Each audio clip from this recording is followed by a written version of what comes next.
Hello, this is Reverend Don Lewis coming to you from beautiful Florida. And today our question comes to us from Chrysalo. And Chrysalo asked my opinion of whether it would be improper to pray to a pagan deity on behalf of a non-pagan entity. And he gives the examples of invoking a goddess of cities to protect and guide a city whose inhabitants are not primarily pagan, or praying to a deity of healing for a person who is not pagan. And my answer to this is, firstly, that I don't think that honestly well-intentioned prayers and good wishes are ever a bad thing.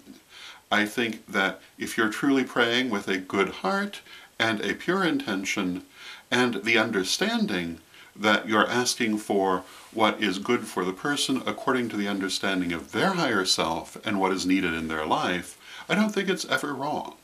So I don't think that is affected by whom you are praying to.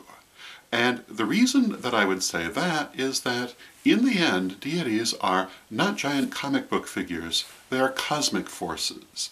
They're not just bigger versions of ourselves.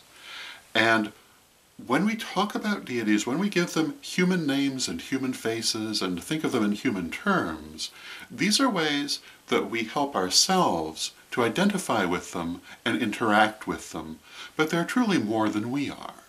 And their ultimate nature is beyond our full understanding. And so in a certain manner of speaking, I don't think that it's relevant when talking about deity to think of it in terms of the box of religion. Lady Bitterwind has a favorite quote which I believe comes from Piers Anthony, but I won't swear to it, that the only good reason for a priesthood is to stop people from limiting their idea of deity. And I think this is absolutely true, that we must not limit our ideas about deity, but understand that deity is larger and greater than ourselves, and if it isn't larger and greater than ourselves, it isn't really deity. So when we talk about praying to the goddess of cities or a god of healing, we're talking about interacting with cosmic forces, and those forces are ultimately the same for everyone. It's only the names and the faces that we use to identify them that differ from person to person and culture to culture. The actual forces are always ultimately the same, in my opinion. So I don't think it would be a bad thing. Now there are going to be people who will disagree with me, and that's their perfect right. But this is my opinion, and since you asked my opinion, it's the one you get. So I hope you find that interesting, I hope it helps to answer your question, and until next time, may you blessed be. Today's vlog is brought to us by the term essential oils.